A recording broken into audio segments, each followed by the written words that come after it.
Bienvenidos a Educación en Serio, el podcast donde hablamos de derechos humanos con enfoque educativo.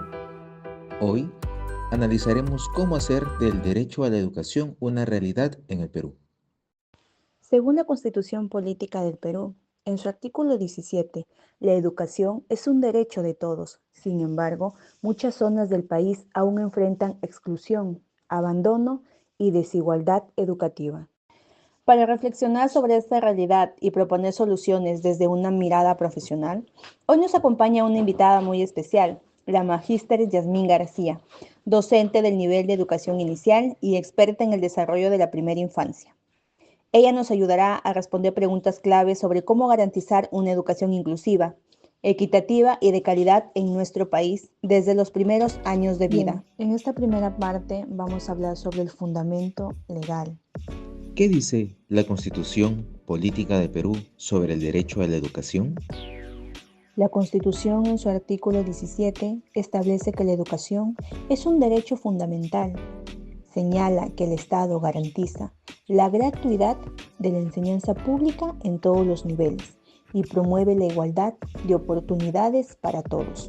¿Cuál es la diferencia entre decir que la educación es un servicio público y un derecho humano? Cuando decimos que es un derecho humano, hablamos de una obligación moral y jurídica del Estado. No es algo que se brinda por conveniencia, sino una necesidad que debe cumplirse sin condiciones, con calidad, acceso y permanencia asegurados. ¿Qué consecuencias puede traer cuando el Estado no garantiza una educación de calidad? Se vulneran otros derechos, al trabajo, a la salud, a una vida digna. Una educación deficiente perpetúa la pobreza y la exclusión social. Es una cadena que impide el desarrollo del país.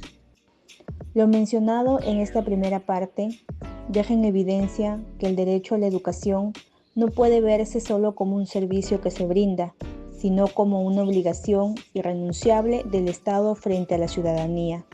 Defender el derecho a la educación también es defender el desarrollo y la dignidad de las personas. Ahora, en esta segunda parte, vamos a hablar de la situación actual de la educación en el Perú. ¿Cómo está actualmente el acceso a la educación en zonas rurales o de pueblos originarios? Lamentablemente, la educación en nuestro Perú sigue siendo limitado por la falta de infraestructura, docentes que no son capacitados en lenguas originarias, los materiales que aún no son adaptados según las culturas o el contexto en el que se encuentre el alumnado. Eso va contra el principio de igualdad. Entonces, magíster, ¿qué barreras enfrentan los niños con discapacidad en el sistema educativo? Sí, muchas escuelas no cuentan con rampas, intérpretes, materiales inclusivos, ni docentes con formación en atención a la diversidad.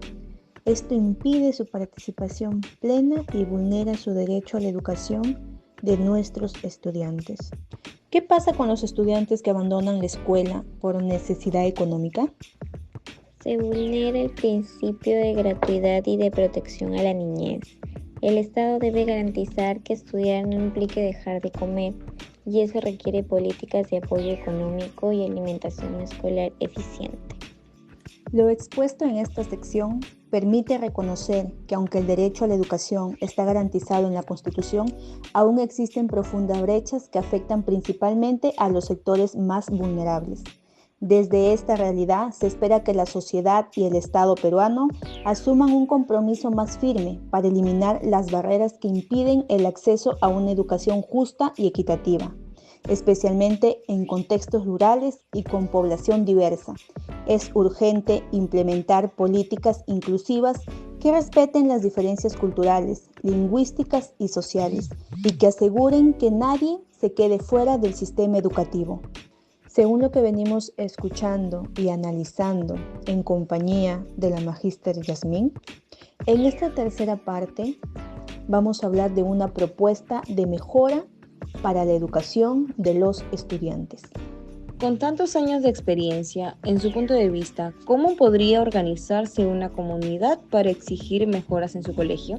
A través de comités de vigilancia escolar, asambleas de padres y madres y el uso de canales como la Defensoría del Pueblo, informarse y unirse es clave. ¿Es posible implementar veedurías escolares en colegios públicos?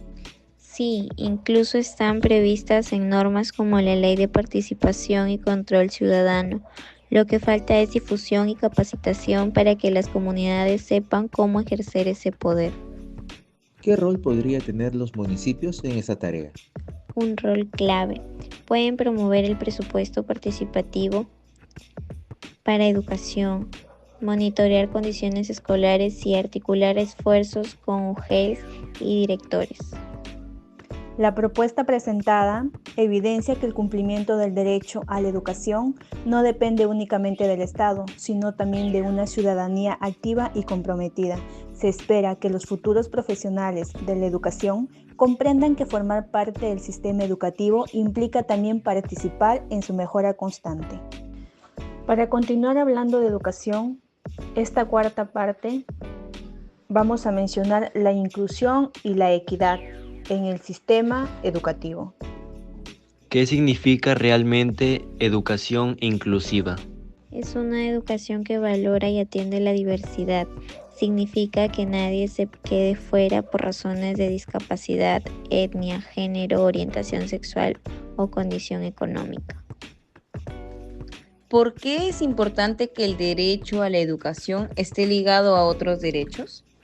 Porque la educación permite conocer y ejercer todos los demás derechos.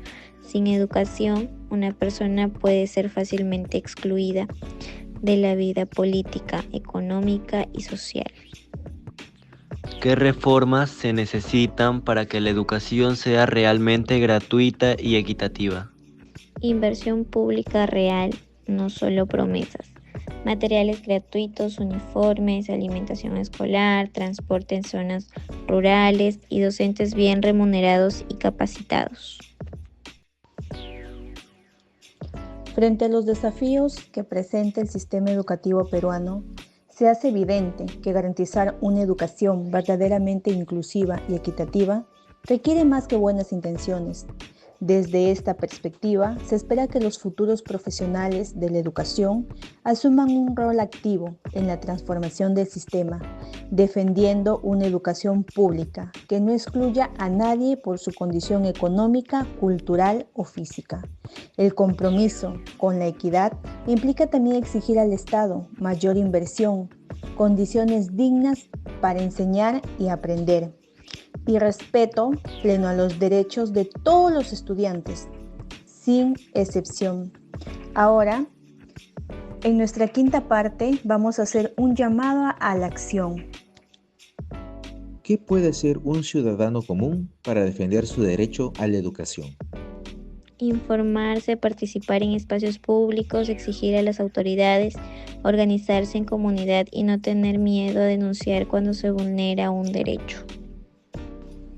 ¿Cómo pueden los padres de familia, los jóvenes, involucrarse en la vigilancia del cumplimiento de este derecho?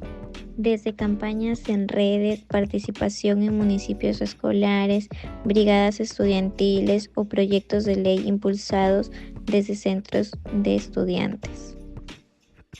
¿Qué mensaje final darías a quienes nos escuchan? La educación transforma vidas, pero solo si es un derecho vivido, no solo escrito. Hagamos que se cumpla desde nuestra voz y nuestra acción. A partir de esta conversación, se reconoce que el derecho a la educación no solo se garantiza desde el Estado, sino también desde la acción consciente de cada ciudadano. Se espera que los estudiantes, docentes y familias comprendan que defender la educación como un derecho implica involucrarse, exigir condiciones dignas y no ser indiferentes frente a la desigualdad. La juventud y la niñez tienen un rol fundamental en esta tarea. Su participación activa, crítica y comprometida puede marcar la diferencia y convertirse en una fuerza que impulse verdaderos cambios en nuestro sistema educativo. Queremos agradecer profundamente a la magíster Yasmín García por compartir con nosotros sus conocimientos y su compromiso con el derecho a la educación. Ha sido un honor contar con su presencia en este espacio y nos queda claro que el derecho a la educación no solo es acceder a una escuela, es aprender, ser respetado y formar parte activa de tu comunidad. Protegerlo es tarea de todos. Por último, queda agradecer también a todos nuestros oyentes y quienes comparten este episodio. Además, recuerda, conocer tus derechos es el primer paso para hacerlos cumplir. Hasta la próxima.